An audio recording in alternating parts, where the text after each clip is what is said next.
Hi everybody, this is the IELTS Breakthrough YouTube channel. This video is all about the writing section of Task 1 academic version of IELTS, and I'm going to tell you how to write an answer to a Task 1 map question. 85% of Task 1 questions for the academic IELTS consist of charts. That is pie charts, bar charts, tables, and line graphs. That's the last one. The other 15% of IELTS questions in Task 1 academic could be a map question, and if you're going to take the IELTS academic version, you need to be ready for map questions. So watch this video and get a real good idea of how to do it.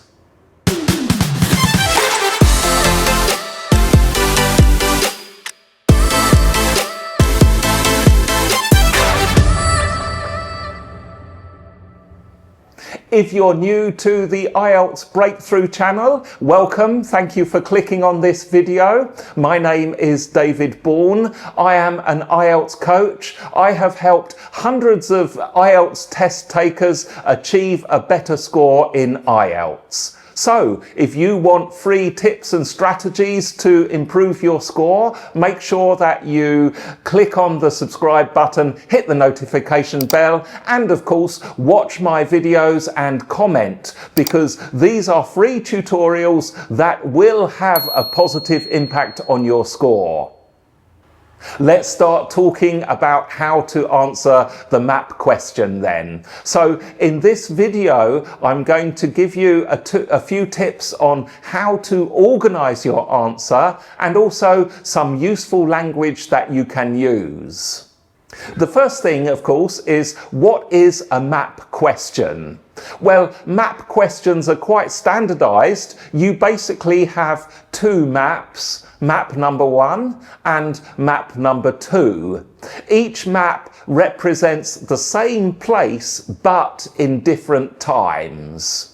And then, of course, your task is to describe what the two maps show and highlight the changes that have happened between map number 1 and map number 2.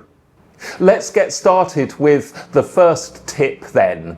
The first tip is when you describe each map, start with a topic sentence that identifies the time frame of the map that you are describing. Here is an example then. If you look at this example, we have two times. We have map number 1 is the situation in 1937, and they've called it a village called Little Town. And then map number 2 is the situation of the same place in 1995. So you can write a topic sentence for map number 1 that simply goes like this. The first map describes the features of Little Town in 1937. And then for map number 2, once again, write a nice simple topic sentence that could go like this. The next map of Little Town shows the changes that had been made by 1995. The next tip is to organize your paragraphs clearly. The paragraph organization should be pretty obvious. Map 1 will be a description in one paragraph, and then map number 2 will be a new paragraph where you describe the changes there. Notice that map 1 description is generally quite simple because you're just describing what features exist on the map. And then the second paragraph for map number 2 is going to be more complex because in map number 2, that's where all of the changes happen and you have to describe those changes. I should say also that before you get into a paragraph for map 1 and another paragraph for map number 2, you should open your answer with an overview where you just generally identify the 2 or 3 biggest changes that you can see. That's a topic for another video, and I'll post a video about that soon. Make sure you subscribe to see when that comes out. Alright then, let's talk about the language you can use to describe these maps. Now, in map number 1, it's actually pretty easy. If you have given a topic sentence where you state the time frame of the map, then all you need to write is "there was." Now, it is possible that map number 1 describes the present situation, in which case you can change was to is, so you write "there is." And you can just stick to that for every single feature that you can see in map number 1. When you get to describing map number 2, you have to be careful of the time reference in map number 2. The most likely tense here is to use the present perfect in the passive form. That is, there has been, or X has been, plus your verb 3. However, it is also possible that map number 2 gives information about planned changes. So planned changes refer to the future, and in this case you need to use will or going to.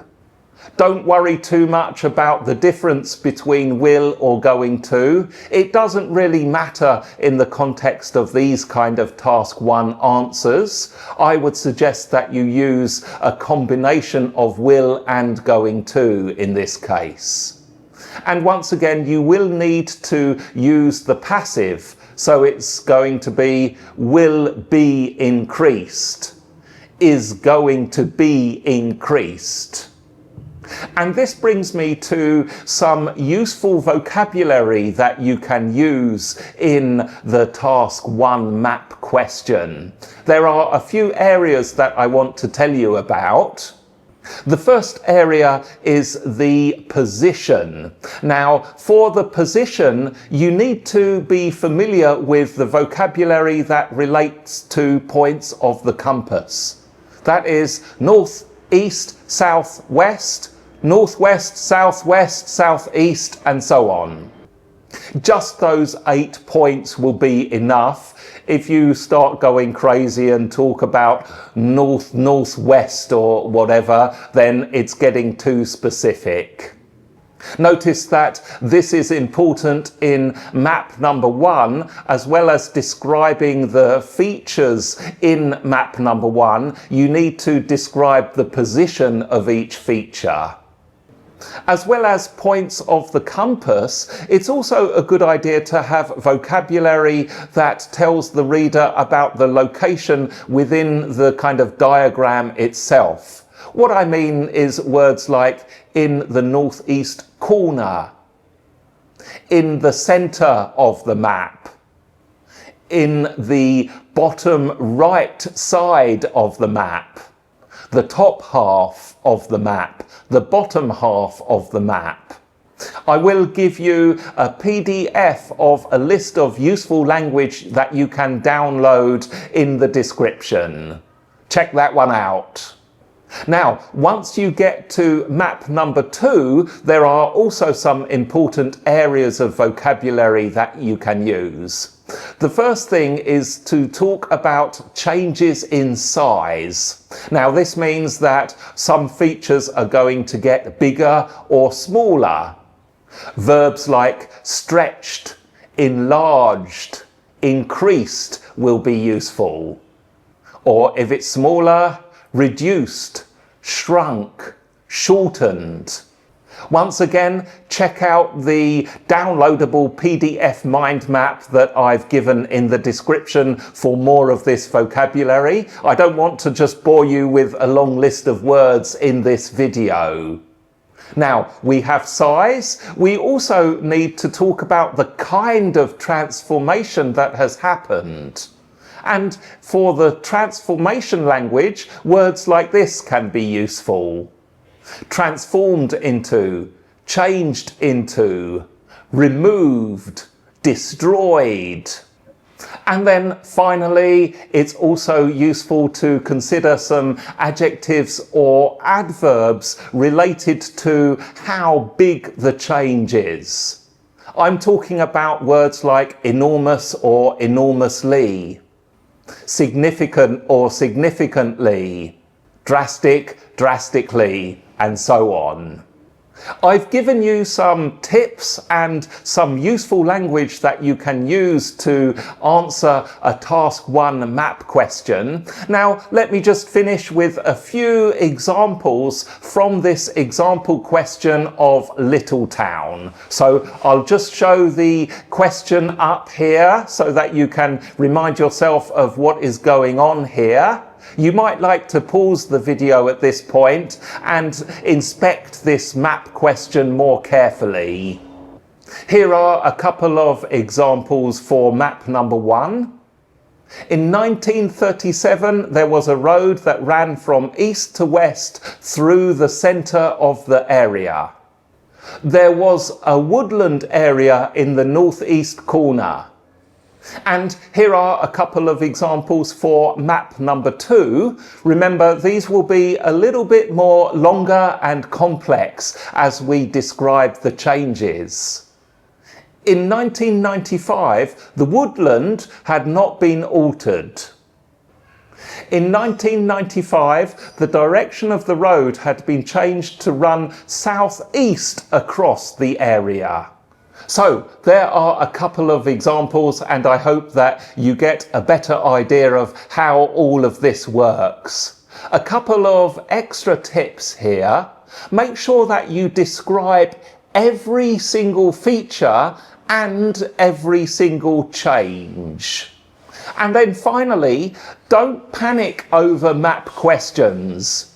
They might seem difficult, but actually, if you get a map question, you're quite lucky because maps are, because of their visual element, they are actually quite easy to interpret. So if you do a little practice with it, and once you understand how to approach a map question, you'll be ready. All right, everybody, let me know in the comments. Did you find this video useful? Do you have any other questions about how to describe maps in IELTS Task 1 Academic? And of course, I've got lots of videos on how to write an answer to Task 1. So don't stop here. Please watch another video with very useful tutorials and information on how to improve your writing score. Task 1 is a tricky question and you do need to train for it. In the meantime, have a fantastic day, morning, afternoon, weekend, whatever you're doing. I'll see you in the next video.